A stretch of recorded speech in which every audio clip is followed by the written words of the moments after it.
నమస్తే. Welcome to our channel. ప్రస్తుతం మనతో ప్రముఖ తంత్ర జ్యోతిష్య నిపుణులు రుక్మాం గదరావు గారు ఉన్నారు. వారితో మాట్లాడదాం. సార్ నమస్తే సార్. మాతృదేవోభవ, పితృదేవోభవ, ఆచార్య దేవోభవ. సార్ నవగ్రహాలు అనుకూలిస్తే ఎలాంటి ఫలితాలు ఉంటాయి? అదే ప్రతికూలంగా ఉంటే మనకి వచ్చే సమస్యలు ఏంటి అనే సిరీస్ లో భాగంగా ఇప్పుడు గురుగ్రహం గురించి మాట్లాడుకుందాం సార్. అసలు గురువు అనుకూలిస్తే అందరికీ తెలిసిందే. ఏ గ్రహం అనుకూలించినా అనుకూలించకపోయినా గురుగ్రహం అనుకూలిస్తే మనకి ఎటువంటి ప్రాబ్లం ఉండదు అని ప్రతి ఒక్కళ్ళు మాట్లాడతారు. సో గురుగ్రహం అనుకూలించకపోతే ఎదురయ్యే సమస్యలు ఏంటి? ఆ గురుగ్రహం అనుకూలించాలి అంటే పాటించాల్సిన పరిహారాల గురించి చెప్పండి సార్. గురు బ్రహ్మ, గురు విష్ణు, గురుదేవ మహేశ్వర, గురు సాక్షాత్ పరబ్రహ్మ అన్నారు. Yes, sir. ఆయన్నే పరబ్రహ్మ అన్నారు. గురువు లేకపోతే ఈ సృష్టి, ఈ ప్రపంచం లేదు. ఉమ్, గురువు లేని విద్య రాణించదని కూడా అంటారు. అవును సార్. మరి గురువు అంటే నవగ్రహాలు ఉన్నటువంటి ఈ బృహస్పతి అనేటువంటి దేవ గురువు ఆయన. దేవతలకందరికి ఒక గురువు ఆయన. ఉమ్, గురువు సంతానకారకుడు, ధనకారకుడు, జ్ఞానకారకుడు. మరి ఆయన అనుకూలంగా లేకపోతే మెదడు సరిగ్గా పనిచేయదు. మన మెదడు అంటేనే గురువు, ఉమ్, తల్లో మేధస్సు. బ్రెయిన్ అది సార్ మేధస్సు. సాక్షాత్తు గురువే, మేధోకారకుడైన. అదేవిధంగా గ్యాస్ట్రిక్ ప్రాబ్లము, అజీర్ణము, మలబద్ధకము అంటే కాన్స్టిపేషన్, తర్వాత ధనము లేకపోవడము, పేదరికం ఉండడము, ఇవన్నీ గురువు సరిగ్గా లేకపోతే ఏర్పడేటువంటి దుష్పరిణామాలు. మరి సంతానకారకుడు కూడా ఆయనే. ఈరోజు ఫెర్టిలిటీ హాస్పిటల్స్ కదా ఎక్కువ డబ్బు సంపాదిస్తున్నాయి. మరి గురువు అనుకూలంగా వాళ్ళకంతా లేనట్టే కదా. వాళ్ళ డబ్బులు అంత కట్టలుగా బ్యాగులు కేసుకెత్తుకెళ్ళి ఇస్తుంటారు. వాస్తవంగా ఇదే. లేదా చెక్కుల్లో ఇస్తారు, లేదా ఆన్లైన్ ట్రాన్స్ఫర్ చేస్తారు. అంత డబ్బు ఇచ్చినా వాళ్ళు సఫర్ అవుతుంటారు. అంటే సహజ సిద్ధంగా వాళ్ళకు వెంటనే పిల్లలు పుట్టకపోతేనే కదా. ఆ అదృష్టం లేకుండా వాళ్ళు ఎంత పాకులన్నా ప్రయోజనం లేదు. అంటే ఒక టెస్ట్ ట్యూబ్ బేబీని తయారు చేసుకుంటున్నారు. సహజ సిద్ధంగా పుడుతున్నటువంటి పిల్లలు వాళ్ళకి లేనట్టే లెక్క. అంటే గురువు ఎంత వ్యతిరేకంగా వాళ్ళకు ఉంటారు. అంటే ఇక్కడ మనం వాళ్ళని తక్కువ చేయడం లేదు, ఉన్న పరిస్థితులు మాట్లాడుకుంటాం. గురుగ్రహం యొక్క ప్రాధాన్యత గురించి చెప్పుకుంటాం. ఈ గురువు యొక్క అనుగ్రహం లేకపోతే ఇంకా మనుగడే లేదు. ధనకారకుడు అన్నాను కదా. షేర్ మార్కెట్, ఈ మన ఆర్థిక మంత్రి అని ఉంటారు. ధనకారకుడు గురువే కాబట్టి గురుగ్రహం అనుగ్రహం లేకపోతే ఆఫ్రికా దేశాలలో అనుగ్రహం లేకనే వాళ్ళు ఒక పూట తిని 2 పూటలు తినకుండా ఉన్నారు. మరి జీర్ణాశయం గురువే, మన కడుపులో ఉన్న జీర్ణాశయము గురువే. గురువు బాలేకపోతే అక్కడే ప్రాబ్లం వస్తుంది, డైజెషన్ ప్రాబ్లం వస్తుంది. ఇన్ని కారకత్వాలను ఈ గురువు యొక్క ప్రభావము అనుకూలం మనకు వెంటనే కావాలంటే అందరూ కూడా గురుగ్రహానికి ప్రదర్శన చేయమని, నవగ్రహాల్లో గురు దక్షిణామూర్తిని ఆరాధించమని, దత్తాత్రేయులు మనం ఆరాధించమని, లేదా ఏదైనా జగద్గురువులను పోయి ఆరాధించమని అంటూ ఉంటారు. ఇదంతా ఏది అవసరం లేదని అంటా నేను. గురువు అంటే మనకు మొదటి గురువులు ఎవరు? తల్లిదండ్రులు. తల్లి తండ్రి మొదటి గురువు తల్లి. ఇది అందరికీ తెలిసిన సత్యం. ఆ సాక్షాత్ ఆ బృహస్పతి కూడా పుట్టాడంటే ఆయనకు గురువు వాళ్ళ తల్లే. ఈరోజు మహావతార బాబాజీ ఆయన ఉన్నాడు, ఆయన కూడా ఒక తల్లికి బిడ్డే. ఢిల్లీకి రాజైనా తల్లికి బిడ్డే. మరి తల్లిని మించిన గురువు ఎవరున్నారు? తల్లిని పట్టించుకోకుండా నిరాదరణ గురి చేసి మనం ఎన్ని దత్తాత్రేయ క్షేత్రాలు, దక్షిణామూర్తి క్షేత్రాలు, లేదు ఇంకేదో బాబాలు, స్వామీజీలను ఆరాధిస్తున్నా కానీ ప్రయోజనం ఉండదు, నిష్ఫలము. తల్లిని మనం ఎంత ఆరాధిస్తే ఈ పరిహారాలు చేయాల్సిన అవసరం లేదు. తల్లి యొక్క అనుగ్రహం లేదు అంటే గురువు యొక్క అనుగ్రహం లేనట్టే. తల్లిదండ్రులు మించినటువంటి గురువులు, దైవాలు ఎవరు లేరు. వాళ్ళే పరబ్రహ్మము. గురువును చూపించింది తల్లిదండ్రులే, మనకు దేవుని చూపించింది తల్లిదండ్రులే, జీవితాన్ని ఇచ్చింది తల్లిదండ్రులే. మరి వీళ్ళకి మించిన గురువులు ఎవరు ఉండరు. కాబట్టి సముద్రం కన్నా లోతైనది తల్లి గర్భము, ఆకాశం కన్నా విశాలమైనది తండ్రి హృదయము. వాళ్ళని అంతటితో పోల్చారు. అందుకే ఈ మధ్య కూడా తల్లి పైన గొప్పతనం చేస్తూ ఎన్నో పాటలు వచ్చాయి, ఎంతో విశేష ప్రార్థన పొందాయి. తండ్రి యొక్క గొప్పతనాన్ని తీస్తూ ఎన్నో సినిమాలు కూడా వచ్చాయి, ఎన్నో హిట్ అయ్యాయి. అంటే నాలెడ్జ్ పెరిగింది. ఆ తల్లిదండ్రులను గుర్తించి వదిలిన సాంగ్స్ కానీ సినిమాలు కానీ చాలా హిట్ అవుతున్నాయి. కాబట్టి తల్లిదండ్రులను విస్మరించి మనం ఏ ఆరాధన చేసినా ఏ గ్రహం అనుకూలించదు. నవగ్రహాలు ఏ గ్రహం అనుకూలించదు. వాళ్ళు ఏదో అనుకోవచ్చు డబ్బులు ఉందనేసి, ఆ డబ్బులు వాళ్ళకి వృధా అవుతూ ఉంటుంది. తర్వాత వాళ్ళ పిల్లల సమస్యలు వస్తాయి, అన్ని జీవితమే సమస్యలమయమవుతుంది. కాబట్టి తల్లిదండ్రులు మొదటి గురువులు. వీళ్ళని ఆరాధించిన తర్వాత ఏ దేవతనైనా ఆరాధించవచ్చు. అప్పుడు అక్కడ కూడా అనుమతి వస్తుంది, లేదంటే రాదు. కాబట్టి గురుగ్రహము ఎవరికి అనుకూలించదు అంటే మిథున కన్యా లగ్నాల వరకు వృషభ తులా లగ్నాల వాళ్ళకు లేదా రాశుల వాళ్ళకు ఉమ్. మకర కుంభరాశుల వాళ్ళకు గురువు పాపగ్రహంగా పరిగణించబడింది. ఓ. ఉమ్. మిథున కన్యా రాశుల వాళ్ళకు గురువు బాధకాధిపతి. అంటే బాధకాధిపతి అని ఒక చాప్టర్ ఉంది మాకు జ్యోతిషంలో. ఉమ్. మిథున లగ్నంలో పుట్టిన వాళ్ళకు కన్యా లగ్నంలో పుట్టిన వాళ్ళకు లేదు మిథున రాశి కన్యా రాశిలో పుట్టిన వాళ్ళకు గురువు మంచి చేయడు. ఆహా. గురువు లగ్నంలో ఉంటే లక్ష దోషాలు హరిస్తాడని పేరుంది. ఉమ్. అదే మిథున లగ్నంలో ఉంటే లక్ష దోషాలు ఇస్తాడు. ఓ. ఉమ్.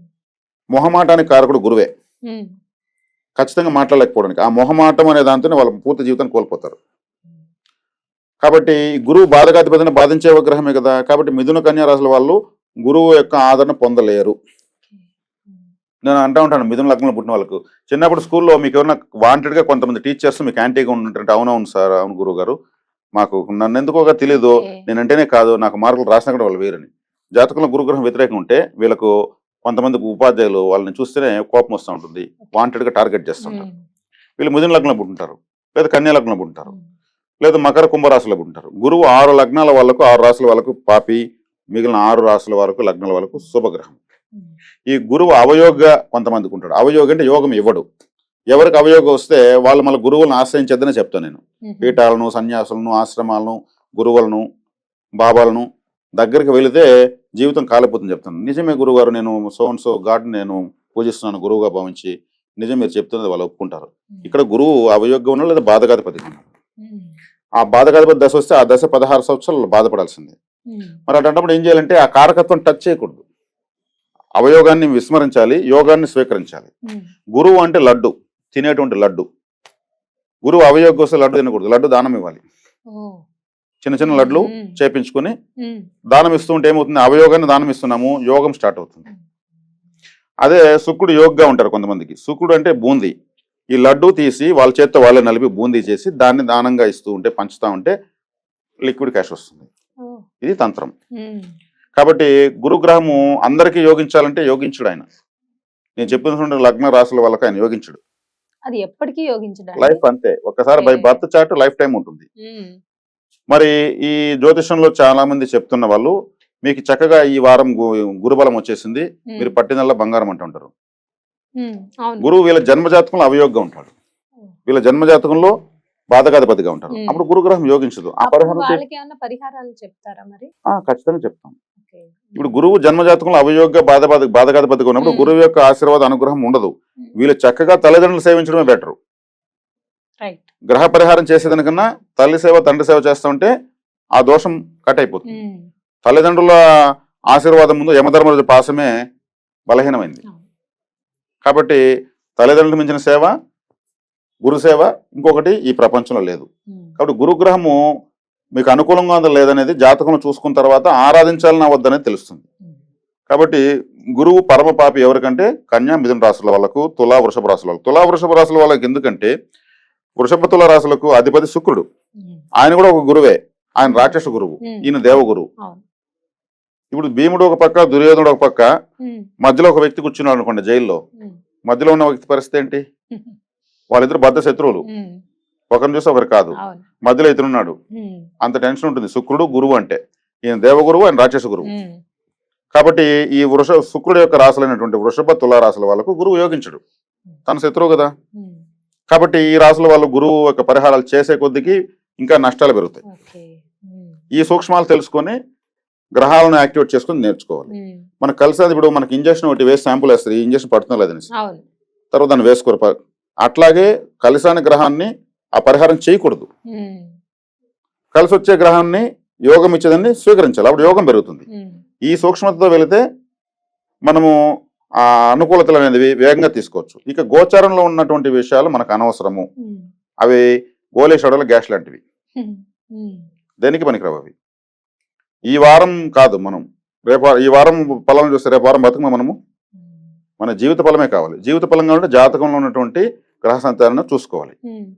ఒకవేళ గురువు యోగిగా ఉండి, గురువు అనుకూలంగా ఉండి, ధనుర్లగ్నము మీన లగ్నంలో పుట్టిన వాళ్ళకు గురువు లగ్నాధిపతి, మరి కర్కాటక రాశి వాళ్లకు భాగ్యాధిపతి, వృశ్చిక రాశి వాళ్లకు పంచమాధిపతి, వీళ్ళకు గురువు చక్కగా అనుకూలిస్తాడు.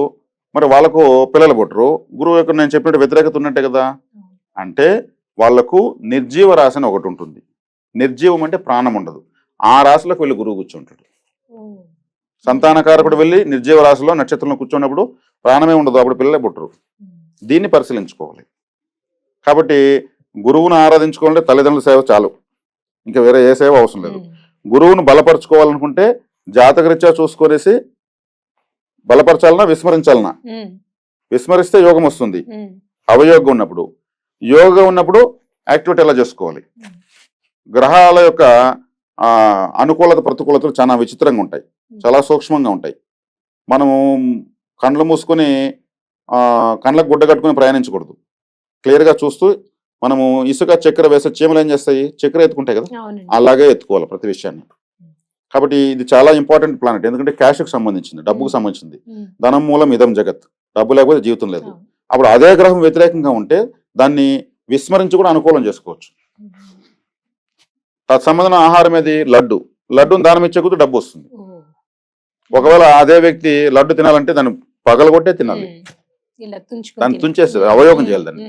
గురువు అవయోగం కదా, అప్పుడు లడ్డును ఇట్లా చేస్తే అవయోగము, మైనస్ మైనస్ ఏమవుతుంది, ప్లస్ అవుతుంది, అంతే. కాబట్టి ఇలా గురువు కారకత్వాలను బలపరచుకోవచ్చు. అక్కడ గురువు చెడ్డవాడు కాదు, అక్కడ మీకు అనుమతి లేదు. కాబట్టి వీటిని చక్కగా పరిశీలింప చేసుకుని గ్రహాన్ని యాక్టివేట్ చేసుకోవచ్చు. ఇది చాలా ప్రధానమైన గ్రహము, ప్రపంచంతో డబ్బుల పైన ఆధారపడింది. దానికి సంబంధించినటువంటి గ్రహము అవయోగత్వాన్ని సూక్ష్మంగా మనము చాలా చెడ్డ ఫలితాలు చూపిస్తూ ఉంటుంది. సో అటువంటి గురు అనుకూలత కోసం ఎటువంటి పరిహారాలు మీన్స్ చాలా చక్కగా వివరంగా చెప్పారు గురుగారు. ధన్యవాదాలు.